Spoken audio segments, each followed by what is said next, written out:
Welcome back to the channel. This is the action figure grader, and we've got a mix of different items that sold. I've got some loose graded as well as some sealed vehicles and some mint on cards. So a nice little mix of everything that has been selling recently. Hope you enjoy this look at recent sales prices on eBay. If you do, make sure to leave me a like, as it does help out with the channel. All right, let's take a look. The Muffin Man had some really nice freshly graded, loose graded figures that I wanted to show you.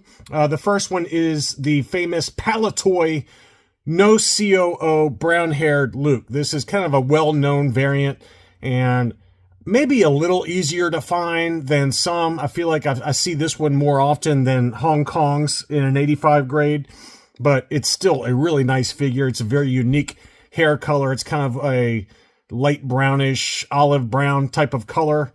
And it is a no COO. So these would appear on like Palatoy card backs or even Tri-Logos, although Tri-Logos did also have the blonde-haired Luke. But anyway, this one was a UKG 85, freshly graded and sold for 395 pounds, which is 508 US dollars. Again, that one was every bit deserving of an 85 grade, just given how clean and white that figure was. He had this beautiful Spanish PBP hard torso Stormtrooper graded UKG 85. Look how white that bad boy is. The Spanish figures, as you probably know, are fairly renowned for discoloration, for weak welds, so the figures can oftentimes fall apart. The paint can flake off. Very strange oversprays all over the figure. But, I mean, just looking at this one is a beautiful Spanish figure. And when it says hard torso on the label, it just is a different type of plastic that was used. And that's why you can kind of see that faint difference in the color of the torso and head versus the arms. It's a different type of plastic that was used for that torso piece. And there are several other characters that have hard torso variations, like the R2-D2 or the Hoth Stormtrooper. I'm sure I'm missing some others, but those are the figures that come to mind for the hard torso variation. It's just a different type of plastic used. But anyway, this Spanish PBP figure sold for 280 pounds, which is 360 US dollars. But that's one of the cleanest Spanish Stormtroopers I've seen in a while. Here was a beautiful UKG 80% Droids R2-D2 with the pop-up lightsaber. Brand new K-style. That one sold from another seller in the UK for 625 pounds, which is 804 US dollars. Again, that one is very much deserving of the 80 grade, just looking how clean that one was. A very nice looking figure. And I didn't see that one sell. I just found it after the fact in the closed listings. So that's certainly one I would have sent out to my Patreon supporters in a buy it now alert. That one was a stunning figure and very well priced. Here are some CAS graded items. We've got a few Jedi Luke's that I wanted to show you. This is the Hong Kong Stitch Cape with the green lightsaber, graded 85 plus from CAS. I always like how they display the cape next to the figure. Very nice looking figure there. A little bit of a stress mark on the saber, if you hadn't noticed there, just right in the middle of the saber. There's a little bit of a stress mark there. It could be reflections, but I think it's a stress mark. That one sold for $350, and this seller had a Taiwan green sabered Luke, a little bit kind of paler face than the Hong Kong figure. You can see the Hong Kong has got much kind of deeper peach color, and the Taiwan figure it's a much paler looking face on that one. That one graded 85 plus, although I think it's maybe a little overgraded with some rub to the hand on that one. That one sold for $325 plus shipping. Here was a CAS 85 plus for Princess Leia for $250. I thought that was a pretty good deal. You know, you can argue back and forth whether it's really an 85 plus, given the color difference to the legs and arms versus the torso. I think this, if you broke this one out, sent it into AFA, I think the best case scenario, it would be an 80 grade. So I don't know if it's really an 85 plus grade, but that's kind of the case with CAS and even UKG to a certain extent, is that sometimes they do grade them a little looser than AFA figures.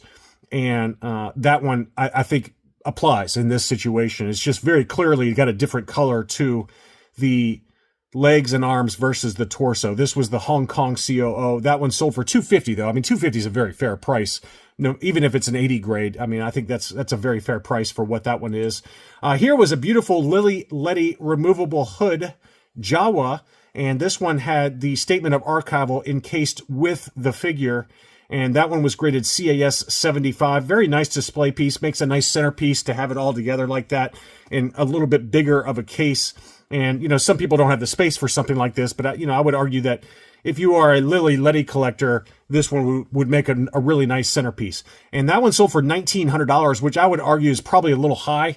I see CAS 80s and 80 pluses very routinely sell in that $1,200 to $1,500 range. So I don't know if I would pay $1,900 for a 75 grade, but that's just me. But certainly a beautiful figure and a really nice display. On to the mint on cards. This was a 12 back C Darth Vader clear blister punched example, no price sticker, AFA 75 plus. 285 subgrades on this one. The 75 for the card score brought it back down a little bit. Lots of edge wear and then some scuffing on the back of the card. Front of the card looked very nice though. That one sold for $1,775 in an auction on 32 bids, but that one was a beauty. I think it presents really nicely though, and I can understand paying up a little bit for a 75 plus 12 back C, just given how well that presents a lot better than a 75 plus in my opinion. This was a CAS 80 grade, and very clearly that this one, well, you know, this was graded in 2021, straight 80s for the subscore, but you'll notice that there's no Y designation for a yellowed blister. And this one very clearly has some yellowing going on the blister since grading. So take that for what you will. It was listed for $14,799. The best offer accepted on that was $12,579. A true clear blister in an 80 grade probably is worth closer to that $15,000 number. But, you know, given the yellowing to it, $12,579, is that a fair number to you? That's for you to decide. But I think personally, I probably would not pay that. I think in an auction, it probably goes less than that number of $12,579. It was a punched example with a big price sticker on there, and obviously yellowing since grading. So to me, I wouldn't pay that, but that's just my personal opinion on that. But a very nice example. Obviously, it's a 21 back Boba Fett mint on card. It's going to be expensive either way. Here's another example of one I probably think was an overpay. This was an AFA 80 plus 41 back E Hoth Snow Trooper. 80, 85, 85, but it was a yellowed blister and pretty heavy yellowing for an ESB card back. Pretty rare to get that kind of yellowing on an ESB card back unless it had been stored improperly prior to grading. And it sold for $1,000, $999.99. And to me, that's too much. I wouldn't pay that for a yellowed blister. Now, if it was a clear blister, I could understand that. An AFA 80 plus clear blister, unpunched, no price sticker. Yes, I think you're probably in the ballpark at $1,000. But for a yellowed blister, I'd probably knock off at least 20% off of this buy it now price of $1,000. Again, personal opinions. I'm not trying to offend anybody if people pay these numbers. I'm just giving you my personal opinion on price. On the other end of the spectrum, I thought this was a fantastic deal. This was a mail-away die-cast Imperial Cruiser. It's sealed in the original shipper box. It sold for $384.16. This is a really good item to send into collector archive services for their custom grading, where they open it up, graded uncirculated, and they loose grade and display the die-cast piece with the shipper box next to it. It's just a really tough item to find, still sealed in the shipper box. But that one did sell for $384 in a buy it now situation. A really good deal, if you ask me. Here's another one that I think was a pretty good deal. It wasn't a perfect card, but this is the hard to find transition 48 back Return of the Jedi free 9-num offer for the Tusken Raider. Punched example with a price sticker, but still clear blister. It did have some light edge wear to it. Probably about a 75 plus, maybe a low 80 grade. That one sold for $430. If you'll remember, AFA/CIB had one of these in higher grade at auction. It was already AFA graded, and it sold for over $1,000 if memory serves. It was a big number. It was like it was almost $1,100 if memory serves. So $430 for this one in an auction. Great deal. Very tough to find transition card back, and I think it was worth every penny of $430. Next up was an AFA 75, 65 back C, yellowed blister, punched example for Boba Fett. and that one sold for $1,500. The prices for mint on card Return of the Jedi Boba Fett's have been all over the map lately, but that one was a nice example. It was pretty heavy yellowing to the blister, but presents very nicely. I don't know if I'd pay $1,500. I think in an auction it probably goes closer to $1,300, but I don't think that's a terrible overpay, but probably a little high if you ask me. The subgrades were 285 subgrades.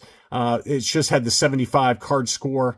Not sure why I got the 75 other than some light, wear to the edges there, but the back of the card, look, there you go. That's why I got the 75. You can see on the back there by the hang tab, it had a little bit of a tear there. Again, it's not the worst overpay, but maybe a couple $100 high. This seller, Jada34, is a seller that we cover all the time. They had some really nice mocks, some budget friendly, some that were not budget friendly, but this was a 12-back Palatoy C-3PO. Very nice card back there. I love that Palatoy logo right there, front and center on the card back. It's just, it really catches your eye, and it's just a nice piece of collecting history. Still clear blister. Probably a 75 plus or an 80 grade on that one. That one sold for $761.90. Not a terrible deal at all. This was a Palatoy Luke Skywalker Jedi Knight. It obviously had a big tear on the front of the card back there, but it is a Palatoy 65 back. And it sold for $355, which, to me, I was a little surprised it went that high just given the tear on that card back. But Palatoy Lukes are not the hardest to find, but they're also not super easy. So, I think someone was just willing to pay up a little bit to check off a box. And this is a good example of one to just put in a sliding acrylic case and call it a day. Another Luke that this seller had, this one had the French Meccano blister. This was a beautiful tri-logo. It was very slight yellowing to the blister, but the card was in really good shape. You can see the light yellowing to the blister, but it had that very small Meccano blister on there. That one sold for $560, not a terrible deal at all.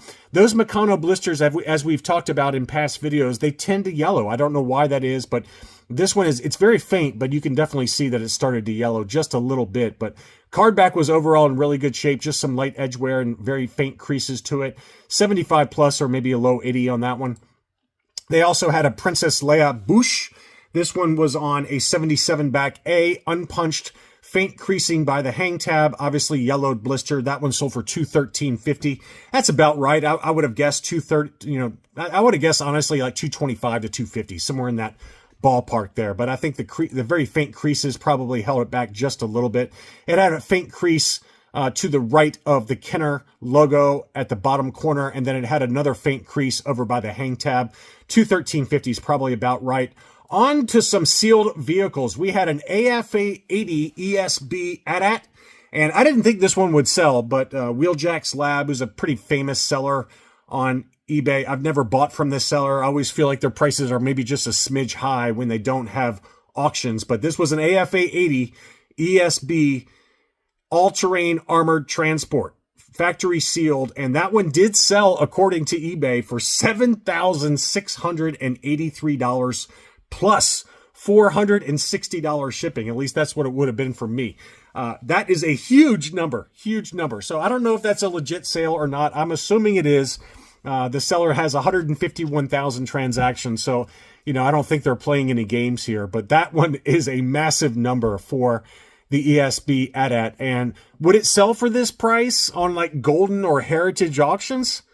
You might get that price. I don't know. I think it just depends on the economy and the market and what else is available at the time. But this is kind of a price that you'd see over at Golden or on Heritage auctions. Just a massive number. But in all fairness, it's an 80 grade. Very tough to find that one factory sealed in such pristine condition. So big number on that one. Some more budget friendly factory sealed vehicles. We've got the Y-Wing fighter, obviously heavy wear to the box. That one sold for $450.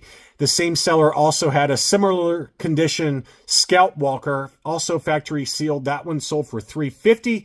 And then they had the TIE Interceptor that sold for $350. None of those were pristine. Probably not gradable type condition, just lots of edge wear to the boxes, but I did want to point those out.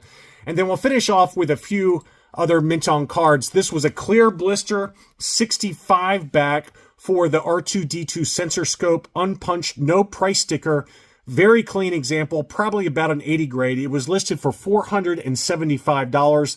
The best offer accepted was $425. But, you know, again, a very nice example. I think that one probably gets an 80 grade pretty easily.